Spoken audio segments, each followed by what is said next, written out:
Hello YouTubers and YouTubies, North Coast T here. Today we're working on a 2017 Street Glide, Milwaukee 8, and that does matter.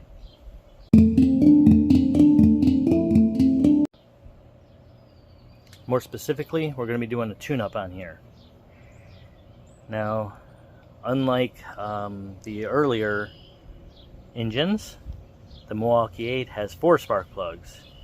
So you have 2 on the left side of the bike, as you can see. These are getting a little corroded. And then there's 2 they call inboard under the gas tank. So that's what we're doing today. Plugs and wires.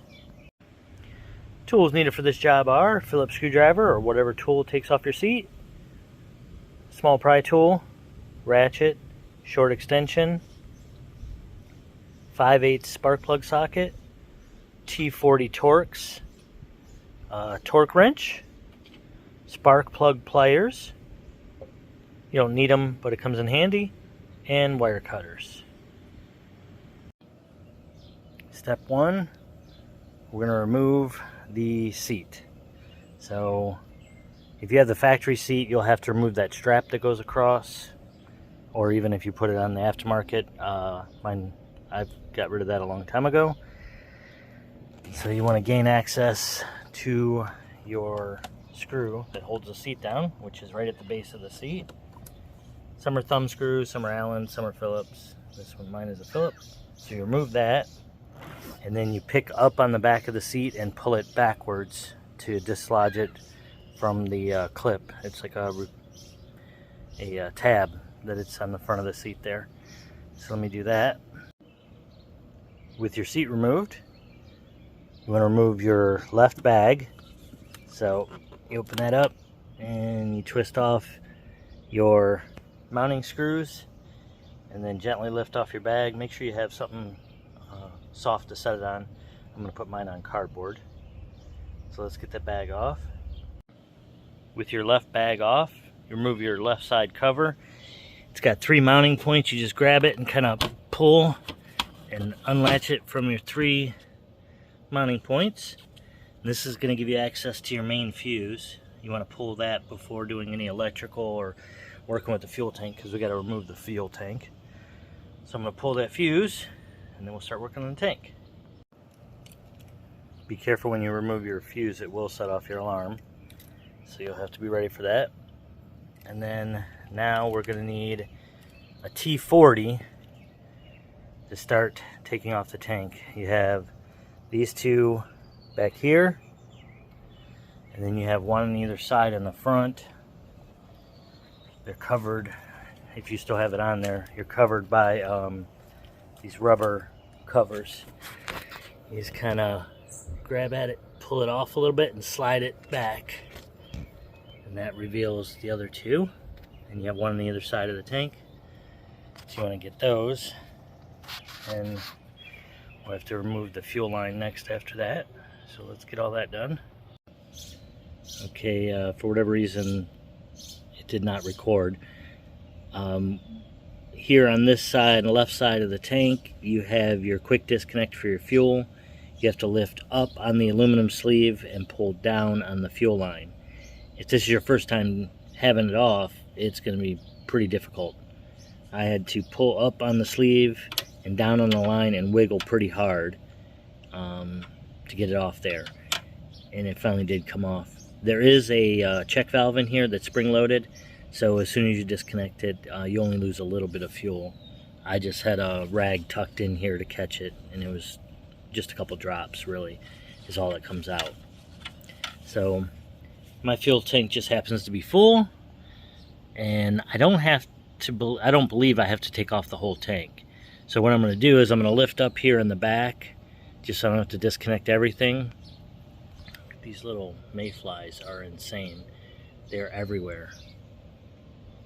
It's crazy trying to work out here with this crap. Living by the Lake Erie is just awful sometimes. Great views, awful with the bugs. Anyway, So with this disconnected, I'm going to lift up on the back of the tank. I'm going to stuff a roll of paper towels underneath here to give me some room to try to gain access to the other two plugs. These two are right here, but it'll show you where the lines run and everything like that underneath. But let's get that propped up and see what it looks like. It looks like I will have enough room to gain access to these plugs on the right side of the motor with the tank just lifted. And I have another one there right past the mayfly. So I got one here, one back here on the right side, and we'll go around to the left side. And those are much easier to see. You got this one here and this one here. So let's get those taken out, and then you got to follow the lines back into here. So we'll just do one at a time. I decided to put it up on the jack to get a little better view, and you just got to follow these wires coming off the plug, and they go back here, and your coils are just back here behind the motor, and the two on the left side of the bike go to the left, and two go to the right. And then they are clipped in, these little clips, so you have to get some needle nose to pull those out of the frame to disconnect them, and then just kind of pull them out, and I think they're attached to the frame up here under the tank too, so we'll get to that. Alright, you need a 5/8 spark plug socket to remove the plug. So I got this one loose, so I'm not taking it all the way out yet. I don't want anything to fall down in there while I'm getting the other plug ready. The new plugs are you're gonna want to gap them 31 to 35 thousandths right in there is what Harley recommends. So I want to check with a feeler gauge or a spark plug gapper and make sure you gap it correctly. So let me check that on the new plug. When you're pulling these old plug wires out, you need a pair of needle nose or a flat blade screwdriver or something to pull these little clips out of the frame, and that just tidies them up, holds them back up out of the way. So my new wires came with them with the new set, so I'll use those obviously, but you got to pull those out, and I'm just going to do one at a time. So I'm doing just this one. Goes to the bottom on this side, and it goes to this back cylinder here. So I'm going to do one at a time and show you what's next.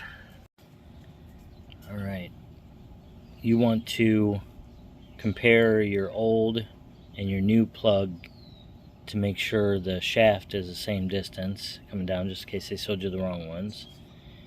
And these iridium NGKs are not pre-gapped, but they should be close. And they said don't pry on those. You want to check it with a feeler gauge or a gapper, but that's a real sensitive electrode in there. So if you have to change the gap at all, you're going to want to pull up on this with the pair of needle nose and not touch the, usually you pry in there on the old style like this. You could pry them apart. But so I'm going to check the gap with a feeler gauge and go from there. When installing the new plug, you want to do 89 to 103 inch-pounds of torque on there. So not foot-pounds, inch-pounds. So on the box it says, well, it doesn't say anything because they just put this diagram on there, but it looks like it's saying go till it's snug, finger tight, and then do a quarter turn. So we'll see. I'm going to do the inch-pounds and see what it feels like. So we'll go from there. When you're comparing wires, so the back cylinder is obviously going to be your short wire. So the easiest way to tell is these straight boots go on the right side of the bike. There's one short and one long with a straight boot, and then a 45 on the other end. So the straight goes down in the cylinder because there's a cover on the other side. So you'll see when we get over there. But so just so you don't put the wrong ones on the left, these straight boots go on the right side. 45s go on the left. All right, what I ended up doing on this front one is I put a block of wood underneath the front, and that's literally just to gain access to the one clip on the frame. Let's see if I can get a look at it. It's right there underneath the tank, and that was really hard to get off. So I finally got that one off and then put the new one on it. So I just wanted to show that to you.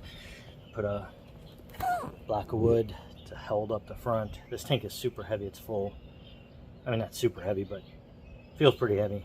So, and then the one other thing, you get around to the back one on this side, you have to scoot the tank back forward to gain access to it, because now that I've got the tank lifted and moved back, it's kind of buried it. But right now, with the block of wood underneath there, you can gain access right to this front one and work it out. And it's not even clipped to the frame, it's clipped to this plastic bracket here. So that one was a little easier to pop out. And then my new wires are much fatter, so I'm gonna have to use the new clips anyway. So, but if your new wires don't come with them, you'll have to buy some, because it just keeps it off the motor, keeps it up tight to the frame and off the motor so they don't get hot. So I'm gonna keep working on this side now. Okay, on the right side of the bike, not only does it have that clip, but it's also that plastic bracket underneath there has like holders, so the wire slides in from the top. So you're gonna have to lift the wire back up out of those holders. I think there's at least 2. So it's hidden underneath the tank. So let me lift those out so I can run the new wire. All right, now that I got the left side of the bike all buttoned up and zip tied into place, and I just ran them the same way the other ones were. I might also forgot to mention, make sure you throw a little bit of dielectric grease on the boots. That keeps out the moisture, just around the edge, like right inside here. Keeps out the moisture and then helps it slide on and off easier when you're readjusting. So now that this side's done, and then I also did the front on the other side.